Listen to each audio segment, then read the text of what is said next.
You don't have the motivation to work hard in the gym, or the motivation to try new ideas, or the motivation to stick at a good idea that you have, or the motivation to do your work properly, and then you want to come to me and complain about your life. You have built your own life, and you deserve the misery you carry.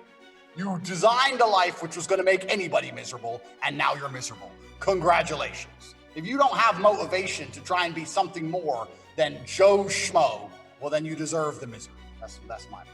And that's the reality of the world. If you're going to sit to me and say, oh, Andrew, I agree with you, but when I try to do these things, I get distracted because I don't have motivation. Well, then guess what? You deserve the life that's coming to you.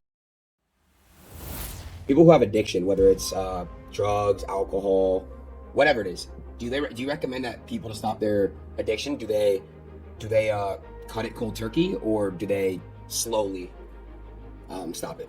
It's a good question. It's difficult, right? Because there's a lot of personal circumstances involved, and it's different addictions do different things, etc. I don't know. I can't imagine truly wanting to quit something and not being able to quit. I can't imagine it. Like when I talk to people who say, I want to quit smoking, I say, when? They go, oh, well, soon. Well, that means you don't want to quit.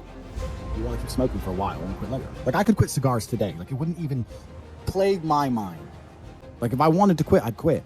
I can't imagine a mind frame or a mindset where I want to do something and can't do it. It's almost difficult for me to answer that question, because if you have that kind of mind, if your mind is so fundamentally broken that you cannot do with your own mind what you want to do, you're just fucked, right? Life is hierarchical. There's always going to be kings and there's always going to be peasants. If you have a mind that you can't control, then you're never going to be a king. You're going to be a peasant. That's your life. You have a peasant's life ahead of you, and that's your destiny. Enjoy. I believe that the most important thing you can do as a man is to gain control of your mind. Once you have control of your mind, life is so ridiculously easy. And people say to me, Tate, you're in good shape, but all you do is drink vodka and travel the world. You're never even home. You never even have a gym. How do you do it? It's ridiculously easy if you control your mind. If I decide to do 1,000 push-ups, I'll do them. Maybe I have to do them one at a time. Maybe I'll get tired. Maybe I need a break. I'm going to do 1,000 because I said I'm going to do 1,000. It's not fucking hard. Everyone knows what they're supposed to do. Once you control your mind, it's easy, right? Getting over a breakup with that bitch. You miss that girl, you're upset, you miss her with all your heart, da-da-da. But once you realize she's gone, if you control your mind, she's gone now. She's gone now, gonna miss her. That's a shame. Off to the gym. You either control your mind or you don't. At the end of World War II, when men went to Europe and saw unspeakable horrors at the end of World War II, did they all come home and need therapy, or did they all come home and get back to life? Get back to life. Because everyone was taught to have a mind that they control because they needed it to survive. There's no one else. That's how life worked back then.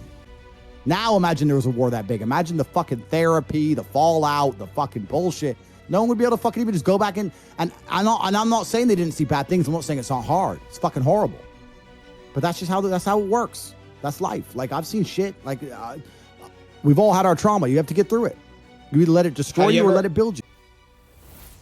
I'm so glad I was poor back then, because if I was rich, like these Twitch streaming dorks I'm doing all these Twitches with, I wouldn't have had the mental toughness to go through hell like I did to become world champion.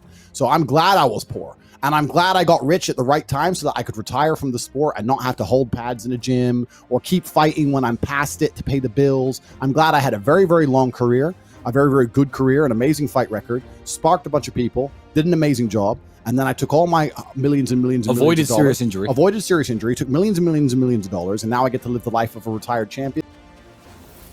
Let me tell you guys a true story. I was 21 years of age. This is not long ago. 21 years of age. Yesterday was my birthday. And me and Andrew, what did we eat on my birthday? KFC. Why did we eat KFC? Because when I was 21, me and Andrew used to have no food. I used to drive my broken Volkswagen Golf to the KFC restaurant in Dunstable, United Kingdom. And I used to sit in my car. And you couldn't ever eat anyone's leftover food if they ever had their mouth on it. But at KFC, they used to buy buckets. And I would sit and wait for people to sit outside, eat their meal, and leave the bucket on the table. And I used to go and take that bucket, 3 or 4 pieces of chicken. And I used to collect 20, 30, 40 pieces of chicken that were perfectly fine left in the buckets. And I used to go home and I used to freeze that chicken. And me and Andrew would break it up, put it in our rice. And that was our meal. That's what sustained us for that hard year. That year we had when I was 21 and you were 22. That's how broke we were. I used to scavenge chicken from KFC because I thought, fuck it, I'm not dying and I'm not losing my kickboxing fights because I don't have enough protein. What am I going to do to make it through the day? That's how broke I was. And that's a sad story if you never make it out. To me, that's a happy story That's a story of triumph. Now it's like, hey, Andrew, it's my birthday. What we doing? KFC? And it's a big joke. We sit there eating our KFC, laughing about how we used to scavenge KFC chicken. There's two kinds of people, and there's people who want to win, and people who want to be comfortable. That's it. There's some people who go, well, I have food, I have a bed, life's fine. And there's other people who go, I have food and I have a bed, and now I want a big car and a nice watch, and I want to go on holiday to Zanzibar. If you're the kind of person who wants to be a winner and you're watching this live, you're going to get the webinar because you're going to understand there's something you can learn, and you're going to join and you're going to make money. If you're the kind of person who watches this and goes, I don't know, probably not, well, then you're never going to be successful. You either want it or you don't. This is how the world works, right? So I know people who came from a better start than me, but they didn't want it like I wanted it. I always wanted a big fast car and a big nice house and a big gold watch. I always wanted it because I knew I'm going to live life once. Why not have a bunch of nice stuff? You know, like, why not? You know, why wouldn't I want these things, right? So that's what it's about. If you want it and you're genuinely serious about success, then there's a whole bunch of stuff you can learn and a whole bunch of money you can make. Nice and easy. I have loads of guys come to me and they're like, oh, this is hard, that's hard. And I don't know where everyone got this idea that life was supposed to be easy anyway. I don't know where everyone got this idea that life was supposed to even be fun. Who said that? Did you ever get a handbook at the beginning that said life has to be fun, you must be happy? So maybe we're all here to suffer a little bit, and that's what it's all for. And I say this to people, I say you need to view yourself as a hero because then the suffering makes sense.